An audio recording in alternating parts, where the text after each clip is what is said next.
Bab 1028. Boreal Sky yang menggenaskan. Warrior yang tidak menyangka wanita itu menginginkan pagoda Hongmeng. Bisakah pagoda Hongmeng diberikannya padanya? Secara alami, itu tidak bisa. Belum lagi dia tidak bisa mengendalikan pagoda Hongmeng sama sekali, bahkan jika dia bisa mengendalikannya, sama sekali tidak mungkin untuk memberikannya, karena Sheila King dan yang lainnya masih ada di pagoda Hongmeng. Permintaan gadis itu memberitahu warrior yang bahwa pagoda Hongmeng tidak akan pernah enteng di masa depan.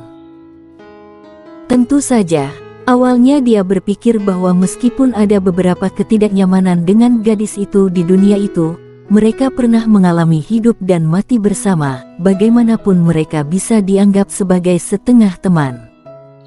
Tetapi fakta mengatakan kepadanya bahwa pihak lain tidak menganggapnya sebagai teman sama sekali. Apa yang dilakukan pihak lain di dunia itu hanyalah untuk membuat dirinya membawa pihak lain keluar dari situ. Membunuh gadis itu di dunia itu. Ide ini telah muncul sebelumnya, bagaimanapun, dia tahu daya tarik pagoda Hongmeng, tetapi dia dengan cepat menyangkal idenya. Karena gadis itu tampaknya tidak memiliki kekuatan, tetapi seperti yang dikatakan pihak lain tidak bisa menggunakannya, bukannya tidak memilikinya. Setelah digunakan, dia benar-benar mati. Ternyata gadis itu tidak membohonginya. Warrior yang tidak terus terbang di udara, tetapi jatuh ke tanah, dan kemudian menggunakan domain pedang untuk menyembunyikan auranya. Di angkasa, bahkan jika domain pedang bisa menyembunyikan auranya, tetap terlalu berbahaya karena targetnya terlalu besar. Di tanah, ada banyak hal sebagai penutup, jadi secara alami akan jauh lebih sulit bagi pihak lain untuk menangkapnya. Namun, mengingat kekuatan teror gadis itu, warrior yang kali ini lebih berhati-hati, berjalan di tempat gelap di sepanjang jalan, dan kemudian menggunakan hukum kegelapan untuk mengubah dirinya menjadi bayangan. Domain pedang plus hukum kegelapan memberinya kepercayaan diri. Sekarang, dia hanya ingin bergegas kembali ke kota Yunhai sesegera mungkin.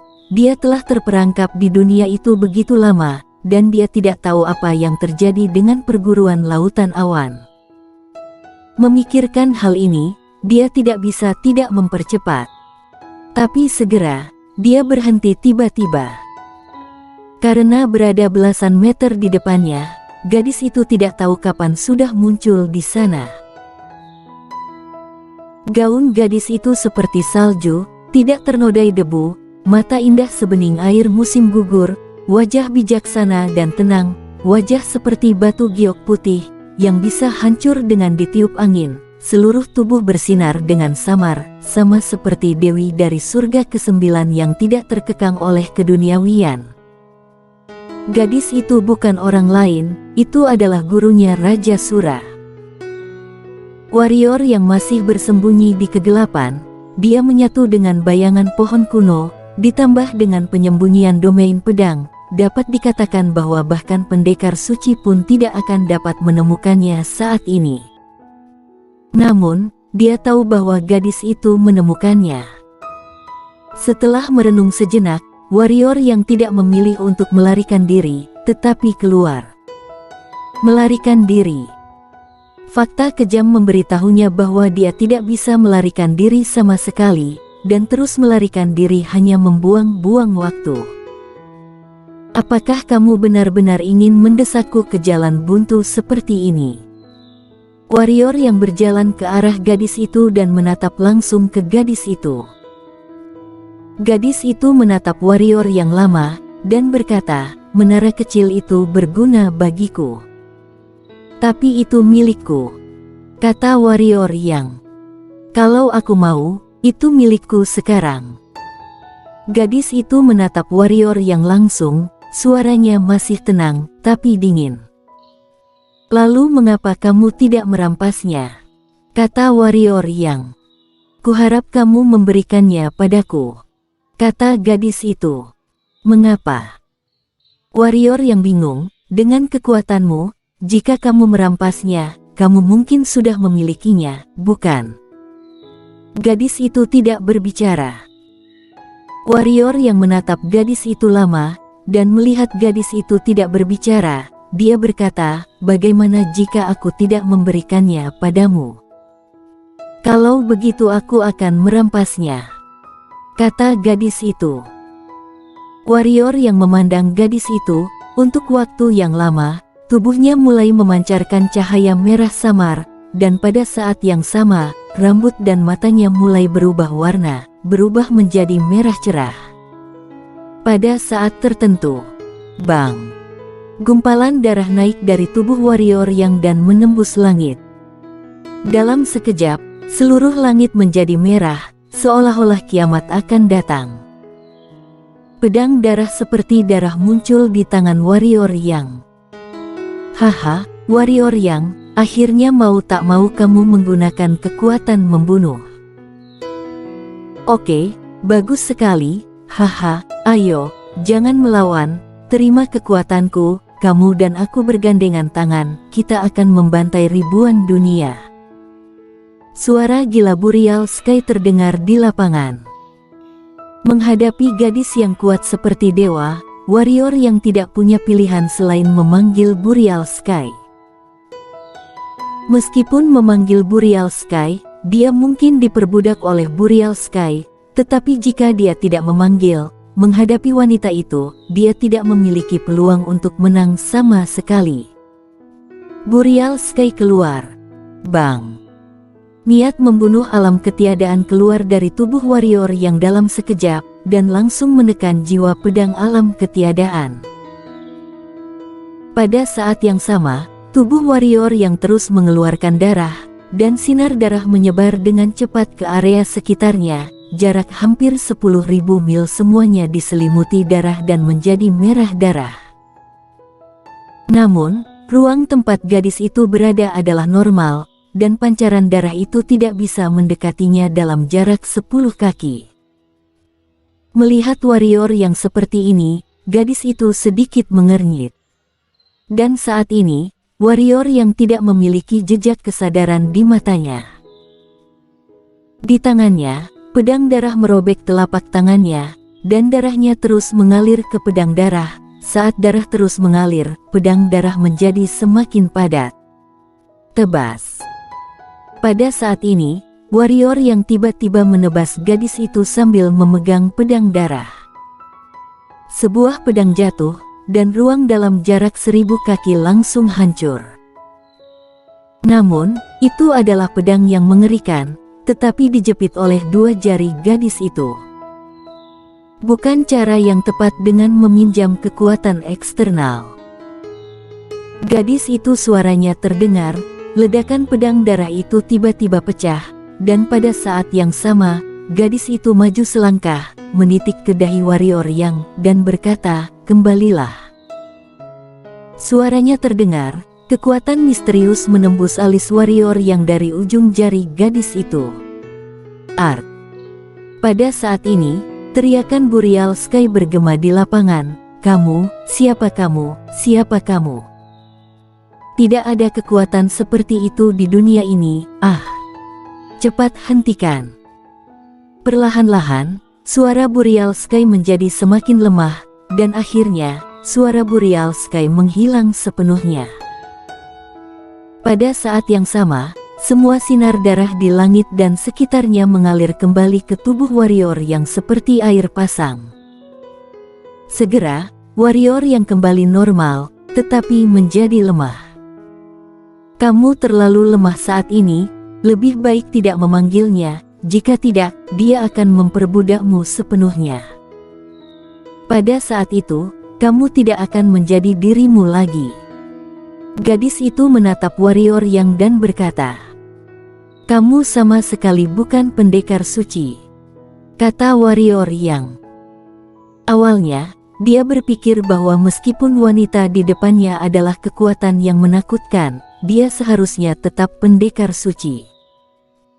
Hanya saja kekuatannya jauh di atas rata-rata pendekar suci. Tapi sekarang, dia tahu dia salah. Jika lawannya hanya pendekar suci, mustahil bisa menekan Burial Sky dengan mudah. Tahukah kamu, setelah dia menggunakan Burial Sky, para pendekar suci perkumpulan pedang kuno pun tidak bisa menahannya. Tapi sekarang, gadis itu hanya mengetuknya untuk menekan Burial Sky. Ini hampir mengejar kemampuan pusaran pusat energi. Jika kamu ingin benar-benar mengendalikan pedang ini, kamu harus memperkuat keinginan kamu, dan untuk memperkuat keinginan kamu, kamu hanya bisa terus menggunakan kekuatan bintang dalam pemurniannya, sampai kamu beradaptasi dengan serangan balasan yang diberikan kekuatan bintang kepada kamu. Pada saat itu, kekuatan kemauan kamu seharusnya cukup kuat untuk tidak terpengaruh oleh pedang ini, kata gadis itu. Warrior yang menarik napas dalam-dalam, lalu berkata, "Menara tidak bisa aku berikan padamu. Kamu sepertinya tidak punya kemampuan untuk melawan," kata gadis itu. "Aku masih punya kuart." Warrior yang menatap langsung ke arah gadis itu. Jika terpaksa melakukannya, dia harus melepaskan kuart. Gadis itu menatap lurus ke arah warrior yang untuk waktu yang lama, dan akhirnya dia menggelengkan kepalanya sedikit dan berkata, "Meskipun kuat, dia sangat lemah saat ini. Tentu saja, aku tidak dalam masa kejayaanku. Tapi, dia tidak bisa berbuat apa-apa terhadapku. Tapi, dia berdaya terhadap kamu. Jika dipaskan, kamu yang mati duluan," kata gadis itu. "Jika tidak membiarkannya keluar, aku mungkin akan mati juga, kan?" kata warrior yang. Gadis itu menatap warrior yang cukup lama, dan akhirnya dia mengulurkan tangannya untuk memegang warrior yang, dan tiba-tiba, kekuatan tak terlihat langsung menyelimuti warrior yang, dan di bawah kekuatan ini, warrior yang mendapati bahwa dia tidak bisa bergerak. Saat ini, keterampilan hitam, jiwa pedang, atau energi hitam tidak dapat digunakan. Kemudian, gadis itu mengulurkan tangan gioknya dan meletakkannya di perut warrior yang, dan kemudian sebuah kekuatan aneh keluar dari tangan gadis itu. Pada saat yang sama, seluruh wajah warrior yang terdistorsi. Nyeri. Tidak lebih lemah dari rasa sakit serangan balik kekuatan bintang sama sekali. Dia merasa seolah-olah organ dalam dan meridiannya termasuk darahnya ditarik. Tapi dia tidak berteriak, dia menatap gadis itu, dan gadis di depannya membuatnya benar-benar mengerti bahwa yang lemah tidak punya hak untuk berbicara sama sekali dan betapa tidak berdayanya dia.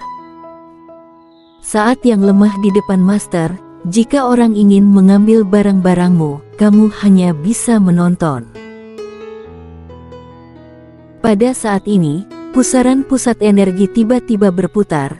Sebuah gaya tak kasat mata berosilasi keluar dari pusaran pusat energi, dan kemudian membentur ke arah gadis itu melalui tubuh warrior yang, tapi gadis itu sepertinya sudah siap sejak awal. Gaya itu baru saja muncul, gadis itu juga dengan tepukan ringan satu tangan, kekuatan itu tiba-tiba menghilang. Namun, gadis itu ekspresinya seketika memucat. Jelas, meski berhasil mengatasi serangan pusaran pusat energi, itu tidak mudah. Tangan putih gadis itu menempel di perut warrior yang dan menempelkannya lagi, dan daya hisapnya meningkat. Mata warrior yang melebar, dan matanya langsung memerah, dan seluruh wajahnya sangat terdistorsi. Dapat dikatakan bahwa saat ini, khawatirnya bahkan Grace Yu tidak bisa mengenali wajahnya di sini. Tak lama kemudian, warrior yang mengetahui bahwa posisi pusaran pusat energi di tubuhnya mulai bergerak. Apakah pusaran pusat energi itu akan segera diambil? Bersambung.